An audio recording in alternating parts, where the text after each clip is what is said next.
Being able to read and understand your natal chart is very important. If you didn't already know, the natal chart in astrology is everything, literally everything. It is the blueprint to your life. Your particular natal chart is the blueprint to your life. But what happens if you have no idea how to read your natal chart, or you've looked at your natal chart and you are completely confused? No worries, this video is specifically for you. As a matter of fact, this series of videos is specifically for you. So welcome to part 5 of a 5-part series dedicated to reading your natal chart. Each video discusses one important component of the natal chart, and the 5th and final video, this one, is going to put it all together. And I promise that by the time you finish this video, and hopefully you've watched the whole series, you'll be able to read your natal chart like a pro. And in doing so, you'll not only be able to understand yourself, but your life as well. All right, my loves, so this is the final video of this series, and it is dedicated to putting it all together. All right, so without further ado, let's get into it.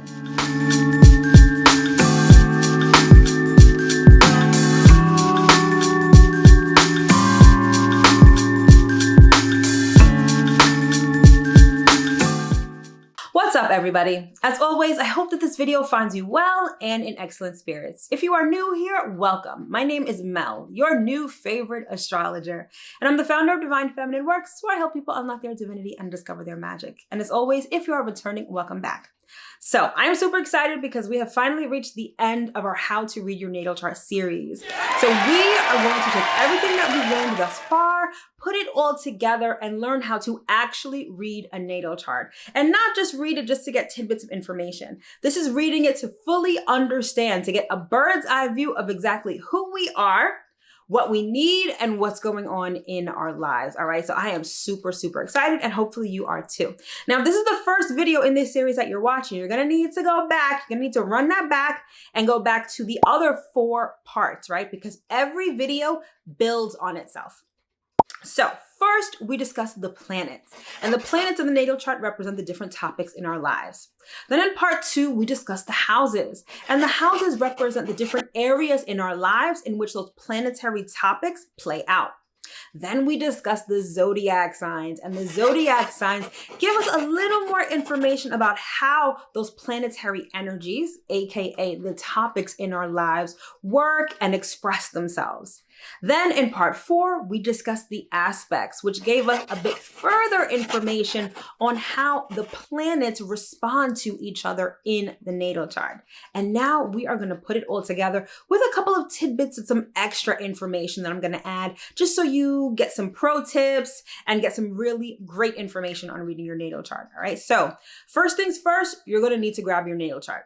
So I'm pretty sure that if you watched my other videos, you probably have this down pat. But if this is the first video of mine that you are watching, you're definitely going to want to grab your natal chart. And you can do so at a site like astro.com or astro-seek.com. All you have to do is put in your birth date, your birth time, and by time you need to get as precise as you can, your birth location, put in that information, and you'll be able to get a natal chart. The site will generate a natal chart for you, and we can get going. All right, so without further ado, let's jump into the natal chart.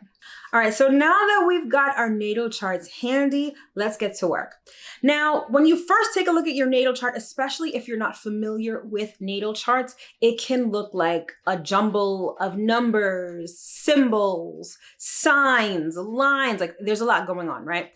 But in order to tackle it, we have to do it in parts. But most importantly, whenever you're reading your natal chart or even someone else's natal chart, you kind of have to set the intention and an objective for why you are reading it. Because the natal chart is chock full of information. You can dissect it in 1,000,001 ways. And trying to figure out everything is kind of an exercise in futility, all right? It's really more important, or the most important way to do this is to figure out what you're specifically trying to find out within the natal chart, right? At the base level, you can really just know about your personality or your relationships or your money. At a more deeper level, you can talk about your emotions, your subconscious, your past life, what's going on in the future, right? There's, like I said, a lot can be discovered in the natal chart. So first, set the intention and the objective for what you're trying to discover with your natal chart. That will let you know what exactly to look for within the chart, so you're kind of not going all over the place aimlessly, all right? So basically, I'm going to give you the rundown of the things that I look for whenever I'm looking at a natal chart. Now, this list is by no means exhaustive. It's just basically giving you a bird's eye view of the basic information that the natal chart can provide. So I'm going to share with you exactly the things that I look for when I'm checking out natal charts. All right. So first, we're going to locate the big three, and that is your sun sign, your moon sign, your rising sign. And we're going to locate them and interpret them. Thereafter, we're going to locate our planetary placement. So we're going to go through each of the planets in the solar system, figure out where they are in the natal chart, where they are placed, and interpret those. Then we're going to interpret our chart ruler. So I don't think I explained this before, but in the natal chart, your rising sign or ascendant is really what helps you set up. It's what sets up the chart. Now, the rising sign has a ruler because every sign has a ruler. And so whatever your rising sign ruler is what's known as your chart ruler. And your chart ruler in your natal chart is very important because it kind of gives you the overall temperature, the overall theme of your life, okay? Super important. So that's the third thing that we look at is the chart ruler, where it's located, and then interpret that placement. Then 4, if you want to know something specific, you would look to the corresponding house and house ruler. So if we're looking at love, we're going to look at the 5th house or the 7th house, or look to see what Venus is doing. If we're looking at family, we're going to look at the 4th house. If we're looking at career, we're going to look at the 10th house and the ruler of those houses. That will definitely let us know what's going on with respect to those particular subjects in our lives. Then finally, we're going to look at aspects. Now, there are usually quite a few aspects in your natal chart, but we're going to limit it to aspects to and from your sun, your moon, and your chart ruler. Okay, so those are the 5 basic things that we're going to look at today. And then I've also got some bonus things that we can look at that'll give us just a little bit more information in our charts. All right, so without further ado, let's jump in. All right, so for the sake of this video, we are going to use someone's natal chart as an example so I can illustrate these points. And today we're going to be looking at Rihanna's chart. Okay, so just as an aside, a lot of astrologers usually use celebrity charts to, explain, teach, and stuff like that.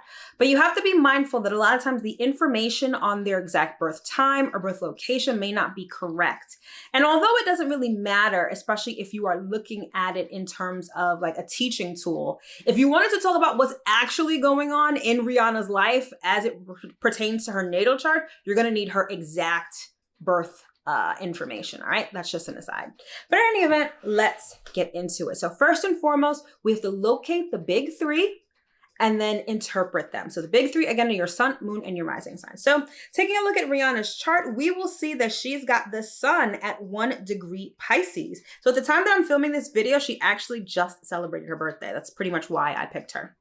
So she's got sun in Pisces at 1 degree, all right? And you'll notice that it's also in the 12th house, all right? So when it comes to her outward personality, how she expresses herself, she's a Pisces. So she's very emotional. She can be very sort of demure, right? Pisces is a very feminine sign. So she's got that very feminine aura to her.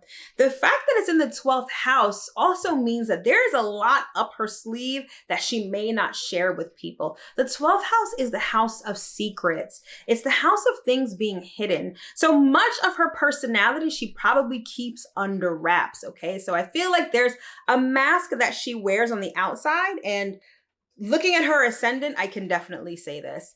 There's a mask that she wears on the outside, but her personality is so much deeper, so much more complex, so much more intricate than she actually lets us see.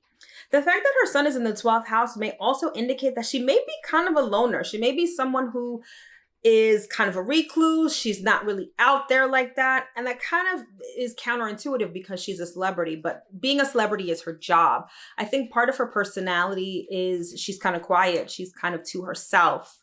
Again, a lot of her personality is definitely hidden. So that's interesting. So now let's take a look at her moon. All right. So as you can see, her moon is at 11 degrees Aries. All right. So being an Aries moon, when it comes to her emotions, like she can be like a firecracker. Okay. This is someone who may fight at the drop of a dime. All right.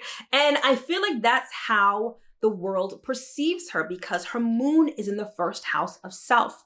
Now, if you checked out my video on the big three in astrology, this one right here, and I'll leave the link in the description box below, I describe how your ascendant or your rising sign is really how the world perceives you. It's like a billboard that you wear, okay? And that Aries moon is really reminding me of that whole Chris Brown debacle, right? That whole thing and how people say that she instigated it and it was heated and it came to blows, right? That could really be due to her Aries moon, all right? So that's definitely something to keep in mind. But in any event, when it comes to her emotions and how the world perceives her, she's very fiery. She likes to start things. Her emotions, she may get heated when it comes to arguments or any sort of triggers, but she doesn't stay mad for long. Aries energy is great like a firecracker. Like it lasts 2 seconds and then it's done, right? So I feel like personality-wise, when it comes to her emotions, I think that she's someone who may get angry quickly, but just as quick as she gets angry, she probably lets it slide, forgets about it, you know, whatever. But what's most important is the fact that her moon in Aries is in the first house. So this is how the world sees her, okay? Very interesting. And then finally, she's got her ascendant in the first house as well. Obviously, your ascendant is always going to be in the first house.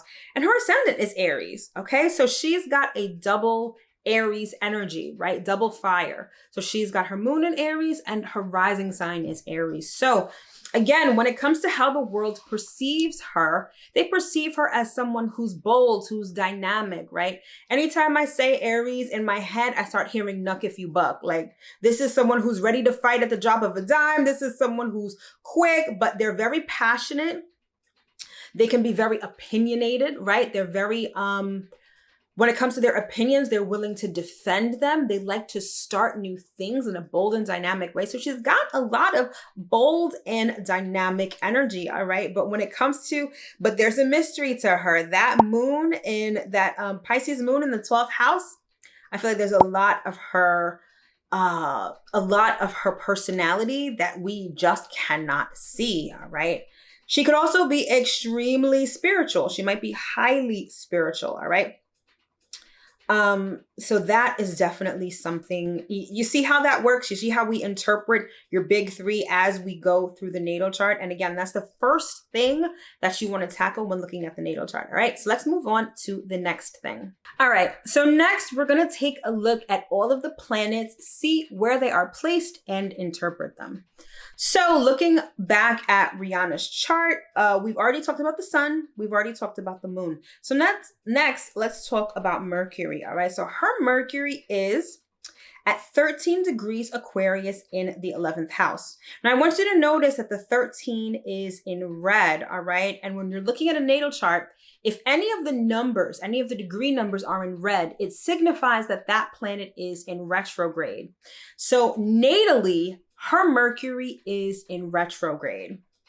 All right. So when a planet in your natal chart is retrograde, it just means that it may take longer for those planetary energies to express themselves or to sort of manifest or come to fruition in your life.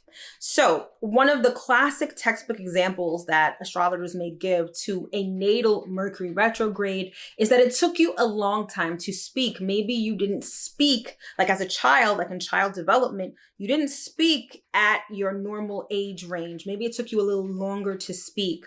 Or maybe when it comes to expressing yourself, that is an ability that is latent within you. That's something that develops over time rather than being active when you are young, okay? Now, so the 11th house covers friendships and goals. So a natal Mercury retrograde in the 11th house to me would signify someone who may not have had a lot of friends growing up, or making friends was definitely a struggle as a child, okay, or as someone who is younger, okay.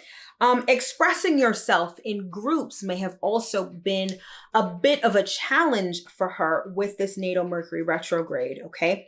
Now, what this also means is that just because a planet is retrograde doesn't mean that it's just slow, right? Because that's sort of the textbook explanation for that. It also means that a lot of that energy is directed inwardly, okay? So because the 11th house covers friendship and goals, right? It's the house known as the house where you wish upon a star. I feel like whatever ambitions she had in life, she's really thought about them because that Mercury energy has been directed inward. So she's reflected a lot about her goals, her ambitions, the things that she's wanted to do. So trust and believe, all of the things that you see her doing now have probably been in the works in her mind since childhood or since youth or for a very, very long time. So I feel like her goals, she's really marinated on them for a while, all right? So that's Mercury in her chart. Now let's look at Venus. So you'll notice that Venus is at 12 degrees Aries, okay? And so her Venus is conjunct her moon in the first house, okay? So if you have no idea what I'm talking about, definitely go back to part 4 of this series where I discussed the aspects. So basically a conjunction is when 2 or more planets are at the same degree or within 8 degrees of each other. And it signifies blending, merging. So you take the planetary energies and you blend them together. So her emotions, right, in Aries that are already fiery, that are already knuck if you buck, has a lot to do with her relationships. Again, I want you to think about that Chris Brown situation. I feel like that definitely explains itself with her natal chart. So with Venus in Aries, when it comes to relationships, she's very direct, she's very blunt. She loves the chase, okay? But longevity may not be her thing. But there are other factors in her natal chart that may negate what I just said, all right? But in any event, I feel like her emotional nature is very much triggered by her relationships and her money because Venus represents love and money, okay? And the fact that it's in her first house, I feel like there's 2 things that this can signify. I feel like the way that the world perceives her is that she's someone who's very beautiful. Because here's the thing, whenever you have Venus in your first house, the house of self, you are naturally beautiful, okay? You are aesthetically pleasing. You are fine, okay? So Venus in the first house, you'll always find supermodels, anyone who's in the public eye who's considered very beautiful. They usually have Venus in the first house or Venus aspecting their first house favorably, okay? Now, there's another thing that I want to point out here. And her Venus being in the first house, Venus has a lot to do with money. First house has a lot to do with how the world perceives you. Now, she has got this makeup empire, makeup and fashion empire, right? Those would be covered by Venus. And the fact that Venus is in her first house, we perceive her as someone associated with beauty, aka makeup and fashion. All right. So there's nothing that astrology can't explain, especially within your natal chart. So that's Venus, all right? Oh, and the fact that Venus is in Aries means that she's very direct. She's very passionate about the things that she does, whether it comes to love, whether it comes to money. She likes the thrill of the chase. She likes to start new things, okay? And just think of, Fenty Beauty, right? At the time, even though there were other companies who had multiple shades of foundation, she was touted as having the most diverse range of foundation shades. Like she was one of the she's on the forefront of that. She was one of the pioneers of that. And that's explained by her natal Venus in Aries in her first house. All right. So let's move on, right? So now we're up to Mars. And you'll see that she's got Mars at 28 degrees Sagittarius in the 9th house, okay? So this is someone who loves to have fun. She's very spontaneous, okay? Mars is also your fighting style. It's how you defend yourself. And she is someone who will go far and wide to defend herself because the ninth house is all about long distance travel, okay? She's also someone who may really enjoy adventure. She's got Mars, a fiery planet, in a fiery sign, Sagittarius. So travel may be a very big part of the things that she's passionate about, okay? When it comes to other ninth house topics, right? Like expanding your mind, higher education, she may be someone who is very passionate about those things because Mars is all about passion. She also may be very defensive about those things. She may be extremely opinionated when it comes to things like religion or philosophy. She's just someone who I feel like when it comes to defending herself, like I said, she'll go far and wide. And I feel like if she has an interest in something related to the ninth house, right? Like philosophy or religion, I feel like she goes hard at it and is very opinionated and defensive about it. All right. So that's Mars. Now let's look at Jupiter. Okay. So Jupiter is in her first house in Aries at 26 degrees. Now, again, I'm going to reference the aspects video again because she's got the moon, Venus, and Jupiter in her first house. And this is known as a stellium. So she's got a first house stellium. So as you can see, she's got two houses. Well, actually, I'm jumping ahead because I'm about to talk about that later. But in any event, she's got Jupiter in her first house, okay? And so Jupiter in your first house, again, the first house is the house of self. It's also the house of how people perceive you, how people see you, okay? And so I feel like people see her in a very grand light, all right? Because Jupiter is a great expander. So I feel like people see her as someone who's grand, someone who's big, hence her celebrity status. Now she's got Venus and Jupiter in the first house. So those are known as benefic planets, meaning that they bestow positive energy. And so when it comes to anything that she wants to start, she is very successful at that. I think that this Jupiter in the first house may also contribute to how successful Savage Fenty and Fenty Beauty have been because Jupiter is there. It's like whatever she touches turns to gold, all right? So she's got a really nice first house stellium, okay? But she's real sensitive about her shit because she's got that moon in the first house also. Like if you say anything, I mean, obviously she's a celebrity, so there's a lot of, she's got to bite her tongue about certain things. But I feel like if you come at her the wrong way with the things that she started, I feel like she will cut your fucking head off, okay? I think that Aries moon, ready to fight, real fiery. But also when her passion comes out in what she does based on those placements, okay? So anything that she does, the way the world perceives her, they perceive her as very lucky, very fortunate because of the presence of Jupiter in her first house, all right? So let's see what else we got here. So then we've got Saturn. So you'll also notice that she's got Saturn, Uranus, and Neptune in her 10th house. Again, this is a stellium. So she's got two stelliums in her chart. She's got one in the first house with the moon, Venus, and Jupiter, and then one in the 10th house with Saturn, Uranus, and Neptune. Okay, so yes, so Saturn and Uranus are actually at the same degree in her natal chart, okay? So this signifies that when it comes to career, reputation, public life, things may be a little difficult. This may be where she experiences obstacles, okay? Obstacles and delays. I want you to, I pinpoint delays for a reason, right?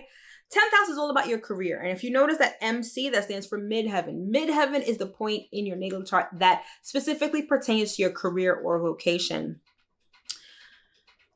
Aren't people always complaining that she doesn't come out with new music? Hasn't it been such a long time since she's come out with new music? That delay, that lag is probably explained by that Saturn in her 10th house, okay? And the fact that it's in Capricorn, honey, could also mean that when it comes to making when it comes to status, this is where she also experiences obstacles, delays, and challenges.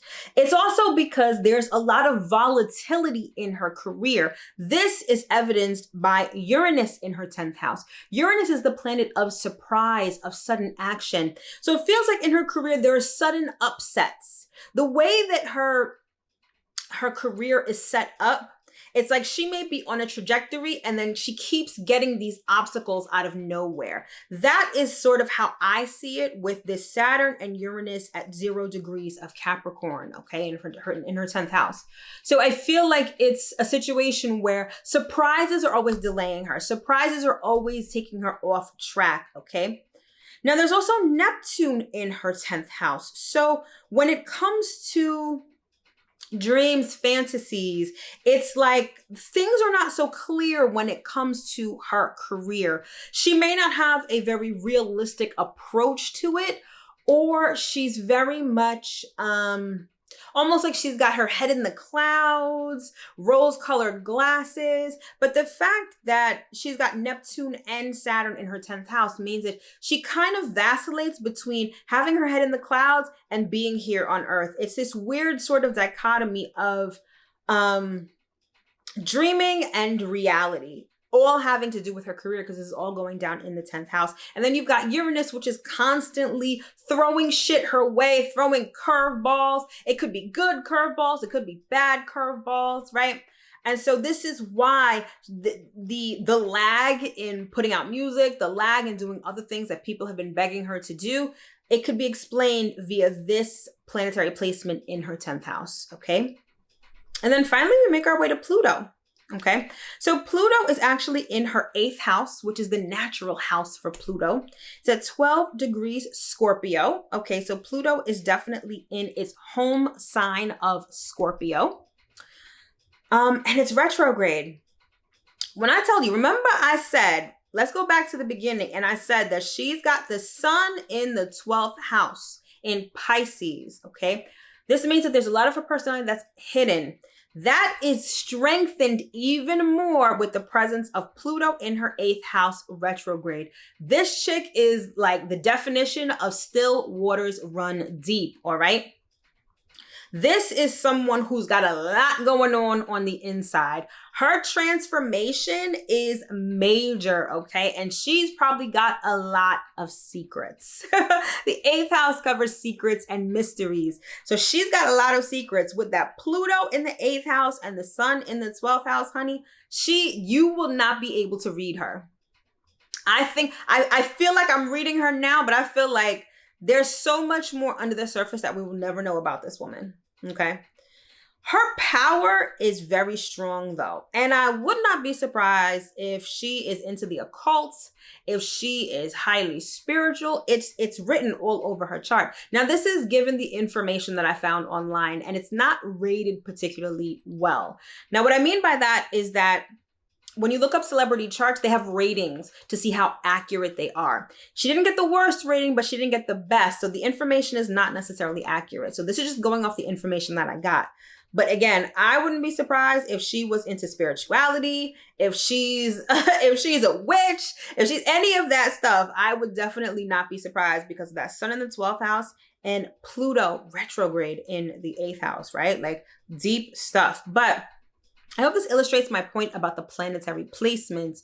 You're going to look at each one, locate them, and interpret them just the way that I did. All right, so let's move on to the next thing. All right, so next we're going to look at the chart ruler, or also known as the ascendant ruler. So remember we said that her ascendant is in Aries, and you'll see that here at 15 degrees Aries. So Aries as the sign, its ruler is Mars. So we're going to look to see what Mars is doing in her chart. And we'll see that Mars is at 28 degrees Sagittarius in the 9th house, like we said before. So the general temperament of Rihanna, right, is that Martian energy. It's bold, it's fighting, right? It's very direct. But I want you to see the juxtaposition of how things work in the natal chart. So by what I just said, right? I said that her chart ruler is Mars, which is direct, which is bold, which is like in your face, right? But the fact that she's got the sun in the 12th house and Pluto in the 8th house, it sort of tempers that directness. It puts a mask over it. Okay. So I feel like when it comes to her intimate relationships, right? Because she's also got Venus in the 1st house. She's very direct, very in your face, probably also a little vulnerable too. Like that mask probably comes off a little bit. However, the way that the world sees her and her general temperament, she's got that mask over her because of the presence of the sun and Pluto in her chart where they're placed. But however, her chart ruler is Mars. And so Mars in the 9th house. So there's something about her personality. There's something about her life that has a lot to do with travel, that has a lot to do with philosophy, religion. Like, again, because of the mask that she wears, I wouldn't be surprised if she is highly spiritual. The 9th house is also the house of spirituality with that sun in 12th house and Pluto in the 8th house. Like there's a lot that we don't know about her, but generally speaking, because her chart ruler is Mars, bold, dynamic, passionate, and defensive. Okay. This is the general temperament of Rihanna as like a person. And the fact that her chart ruler is in the 9th house lets you know that spirituality, that spontaneity, that travel are very much a part of her personality. All right. All right. So next, we're going to look at different topics. Okay. So let's, for instance, take a look at relationships and at money. Okay. So relationships first. So to look at relationships, there are different things that we can look at. Number one, we look to Venus, the planet. Number two, we look to the 5th house because that's the house of romance. And then we look to the 7th house because that is the house of relationships, particularly committed relationships. So first, let's tackle Venus. So as we've pointed out already, Venus is at 12 degrees Aries in her 1st house. So when it comes to relationships, because she's got Venus in Aries, she's very bold, she's very direct, but she's also a little bit selfish. Aries is all about the self. So in relationships, it may be all about her, what she needs, especially because she's got the moon conjunct Venus. Her needs are top priority. Her emotions are top priority. It's not to say that she's a complete selfish person, that she doesn't take into account her partner's feelings or whatever. Clearly, I wouldn't know because I don't know her. But just based off the astrology, she's someone who's headstrong when it comes to her emotions and a bit selfish when it comes to her emotions. It's all about her. She can also be very impulsive in relationships because Aries is a sign of impulsivity. All right. Now let's look at the 5th house. The 5th house is the house of romance. Okay. So the 5th house here, her 5th house happens to be Leo. Okay. So when it comes to romance, this kind of goes with the Venus in Aries energy. Okay. 5th house Leo it's very playful. It's very lighthearted. So when it comes to relationships, when it comes to romance, she doesn't take them too seriously, and not in a bad way, but she just has a light heart. She also really, speaking of, she takes it lightheartedly. Let me say that. And she may wear her heart on her sleeve. She may be someone who leads with her heart when it comes to romance. Okay. But it's also very attention seeking. That's why I said it ties well into her Venus in Aries situation that she's got going on. So when it comes to relationships, I feel like there's a lot of warmth. There's a lot of generosity. Like she's not someone who's cold. The fact that she's got Venus in a fire sign and she's got her 5th house is Leo, which is a fire sign. When it comes to relationships, when it comes to romance, she's warm, she's generous. All right. But it may be all about her. Okay.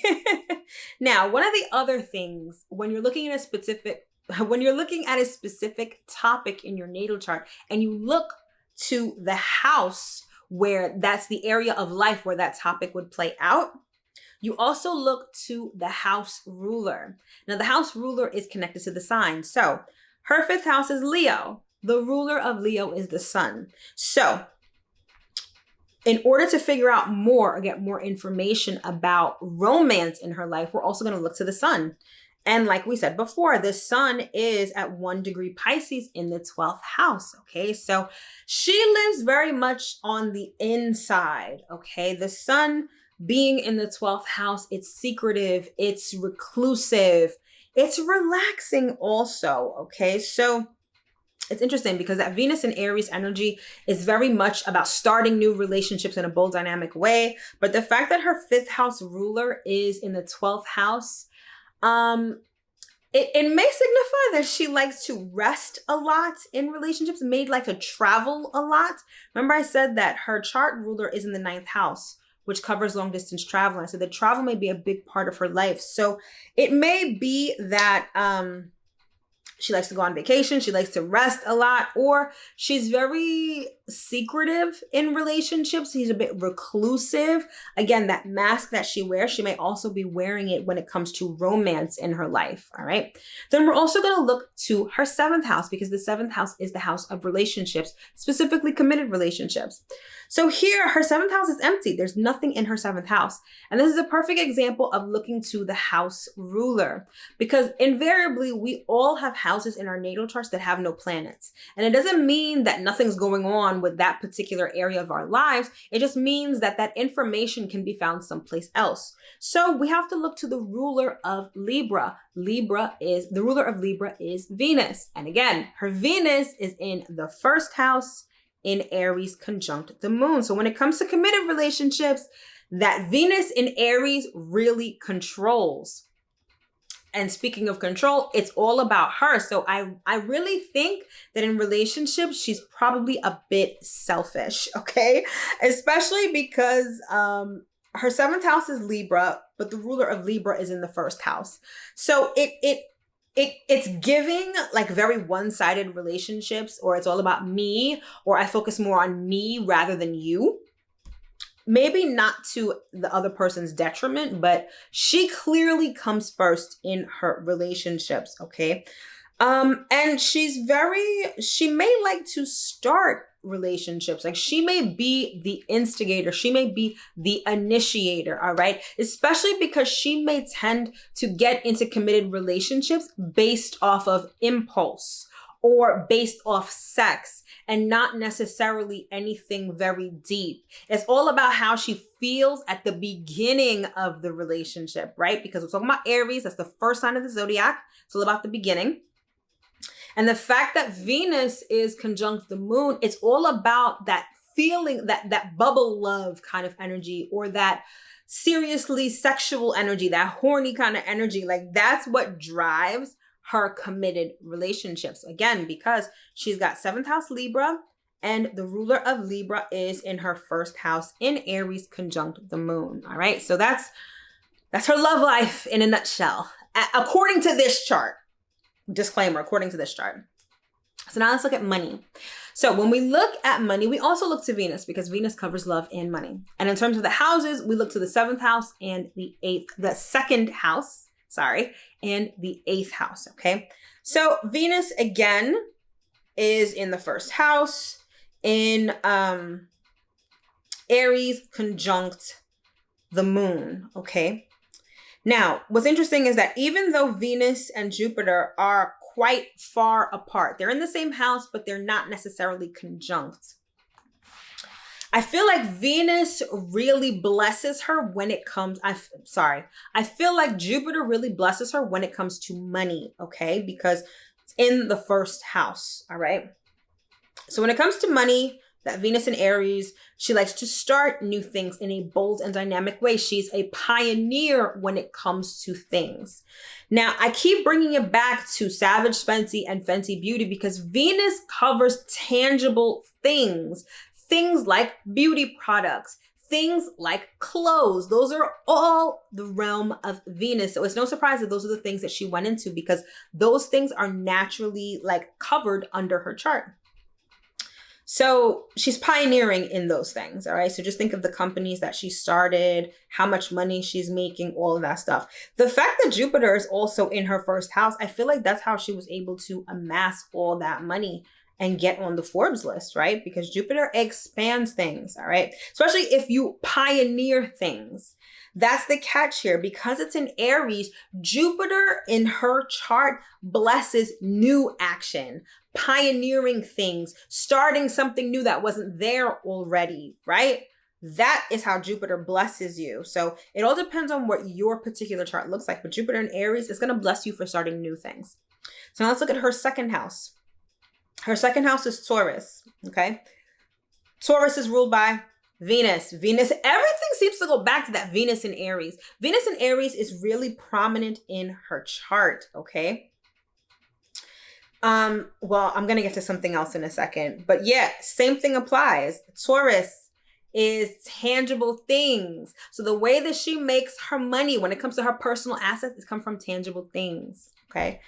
Beauty products, clothes. I feel like I'm saying this like 1,000,001 times. But this symbol that you see here, I'm going to cover this in a later video, but it's known as the part of fortune. That is where the fortune in your chart lies.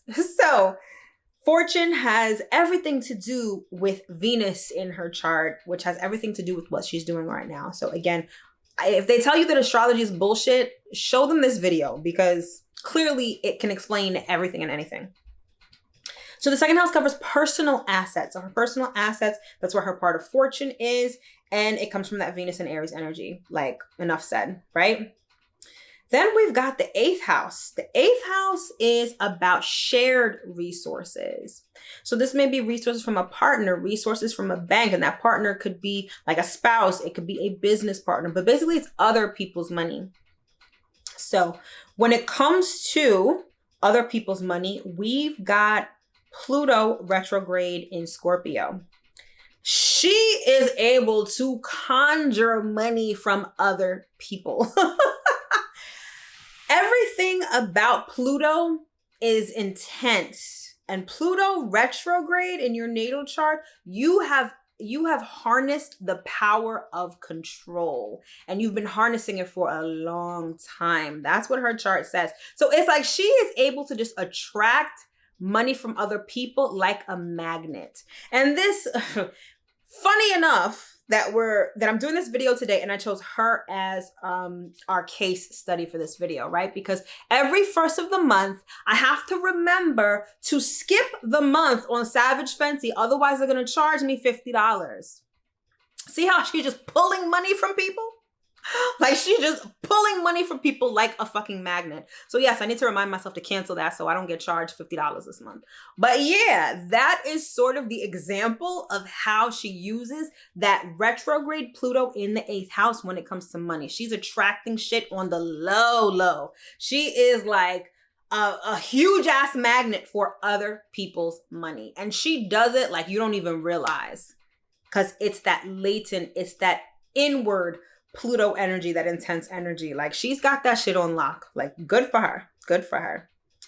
Right. So we talked a little bit about career. We talked about money. We talk about love. That's how you would look for specific topics in your natal chart. You look to the planet that topic covers, and then you look to the houses where those things would play out in your life. All right. And then you just interpret. Right? And that's what we do for everything in the chart. All right. So let's move on to the next thing. All right. And then the last thing on our short list of things that we look for in the natal chart is you're going to look at aspects to and from the sun, moon, and the chart ruler. Okay. So you see that there's quite a few aspects, and some aspects are arguably more important than others because some have to do with the sun, moon, or the chart ruler, or the distance between the aspects is sort of big. So it's not really going to affect you as it would if those aspects were a little tighter. And I'm actually going to talk about that in a separate video, but actually a little later in this video too. So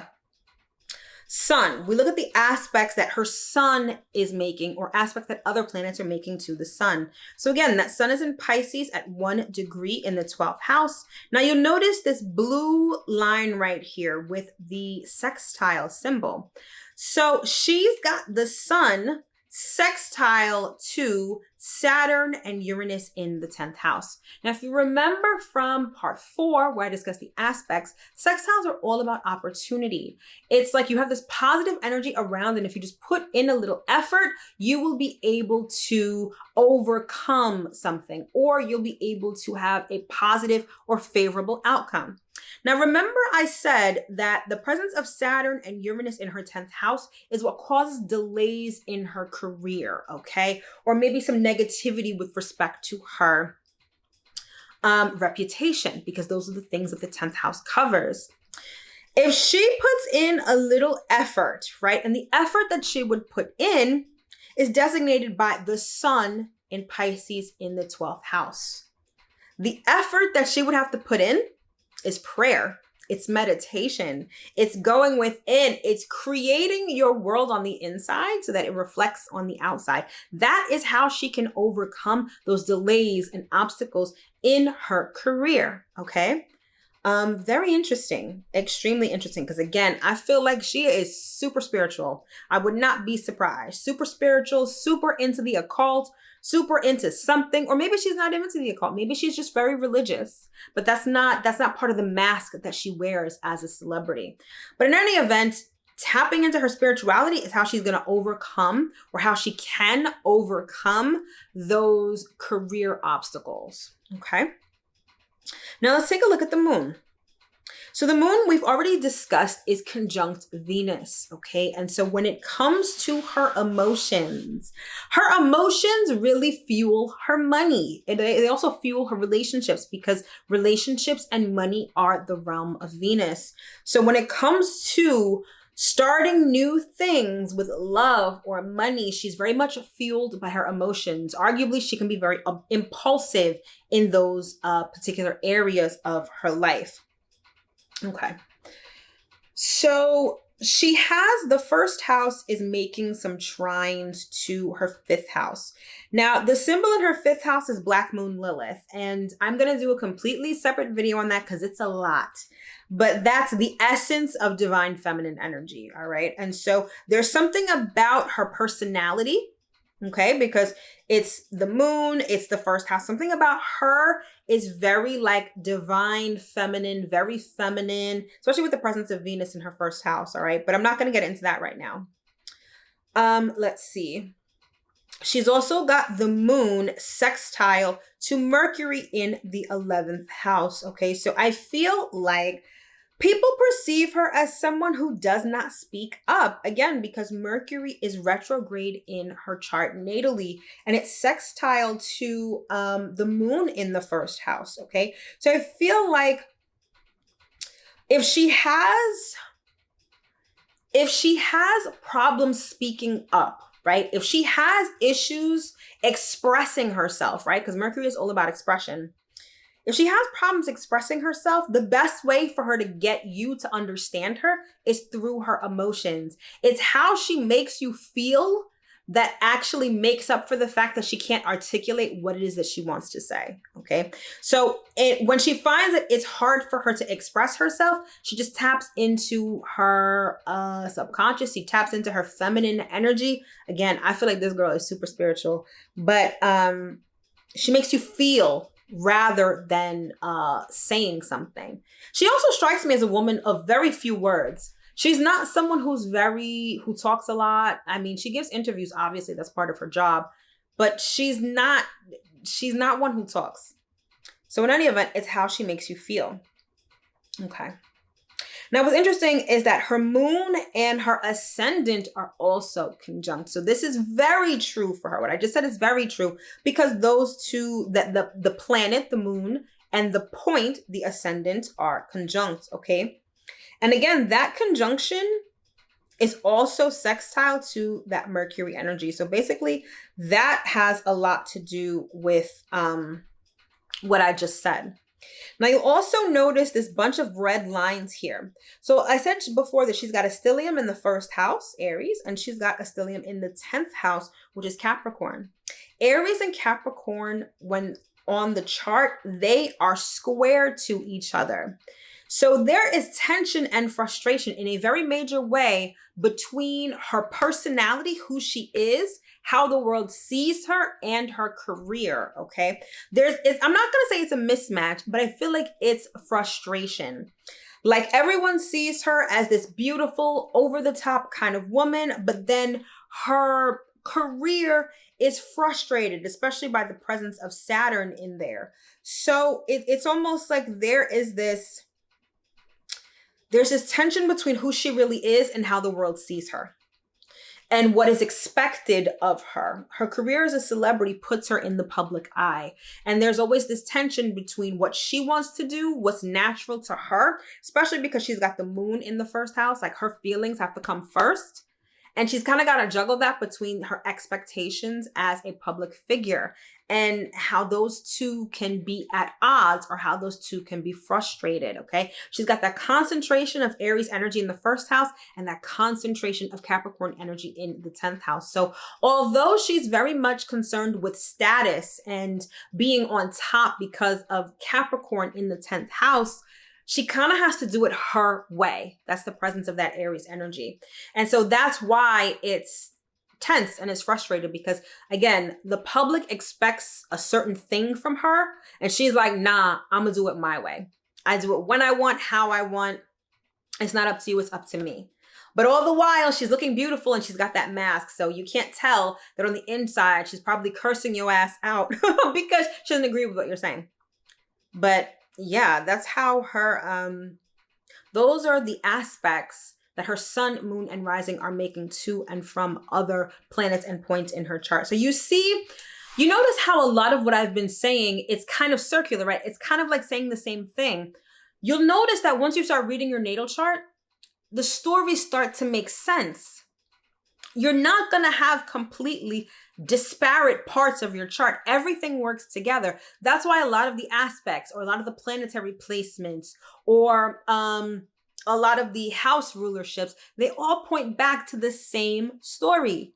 How many times have I mentioned that Venus in Aries thing? And I just want to, just full transparency, I have not looked at her chart before this video. I'm literally doing this on the fly right now. So this is not something that I studied. This is not something I'm like, oh, let me put this together so it sounds good. No, I'm literally looking at this as you are looking at this, okay? And so, but you see how everything sort of comes full circle or how everything sort of reinforces a certain story or a certain narrative, right?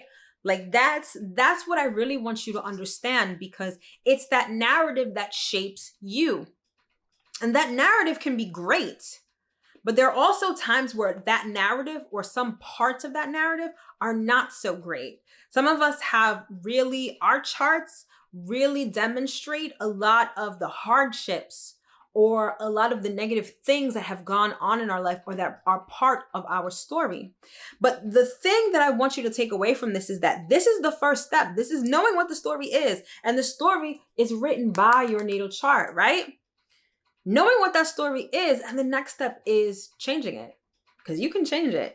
And what's interesting is that it may not be your natal chart that shows you, but your progressed natal chart may show you just how much you've changed. And I'm going to cover that in a different video. All right. So I really hope that this made sense. Okay. Because this is amazing. Like I geek out over this all the time because it wasn't until I really started dissecting my own natal chart in this way that I really discovered who I was. Not that I didn't know who I was, but I was able to understand it on a more logical kind of level.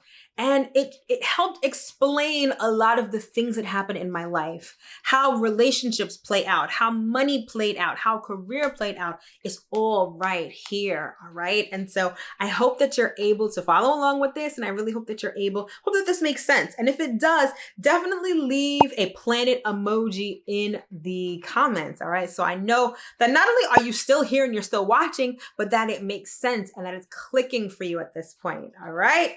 This is some really fun, interesting, enlightening stuff. And I'm so glad I can share that with you. All right. So now let's talk about some of the other things that I look at. These are some bonus tips for you to look at when looking at your natal chart. So we're still going to look at Rihanna's chart for this, but these are the other things that I tend to look for when I am studying and interpreting a natal chart. Okay. And these are the things that if you order a natal chart report with me, that will come out in your report, that I'll actually include in your report, okay? So the first thing is what's called balances. And basically this shows you how, like, it basically shows you your makeup. So remember in previous videos, I talked about, so when we talk about the signs, we talk about duplicity, triplicity, and quadruplicity, all right? And if you have no idea what I'm talking about, check out part 3 of this series. Link is in the description box below.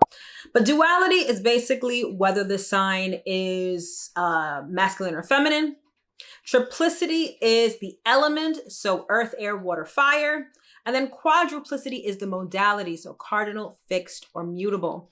And so basically what you're going to do is you're going to look at your chart and you're going to see, you know, there are 10 planets and you're going to see where those planets are placed. And you're going to figure out, what are you more dominant? So you're going to tally up, basically you write a list, right? You write out all the planets. And then you write out their duplicity, their triplicity, and their quadruplicity. And then you figure out which of those 3 you have the most of. So let's say you've got 5 planets in masculine signs and 5 planets, well, we only really look at 7 personal planets when we're talking about duplicity, triplicity, and quadruplicity. But if you have majority planets in masculine signs over feminine signs, then it's safe to say that as a person, your personality, you have more masculine extroverted energy.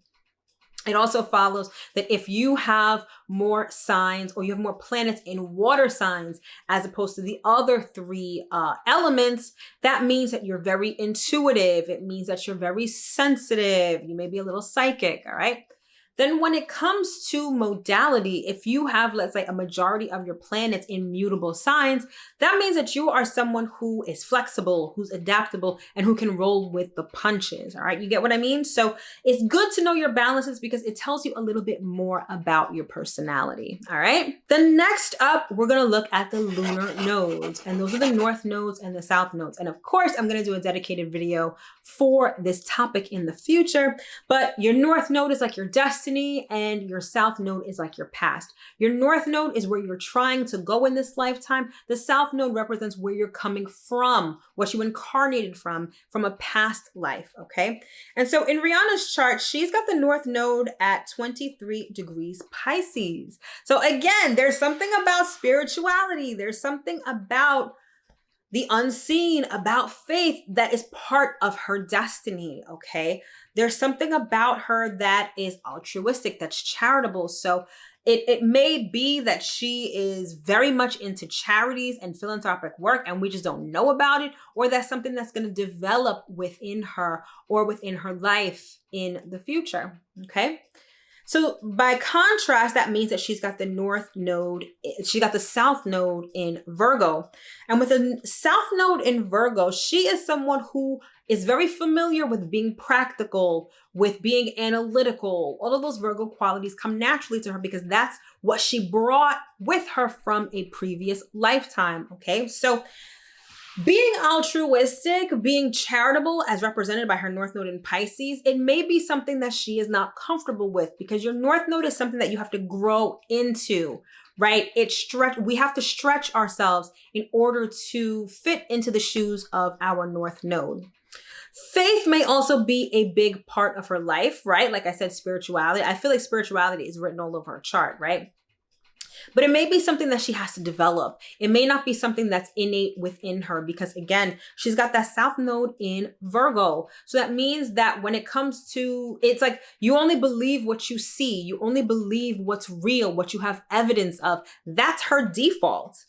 But faith in the unseen, spirituality, all of that, even that divine feminine energy I was talking about before, I feel like that's something that she's growing into, or that's something that she has grown into over time, all right?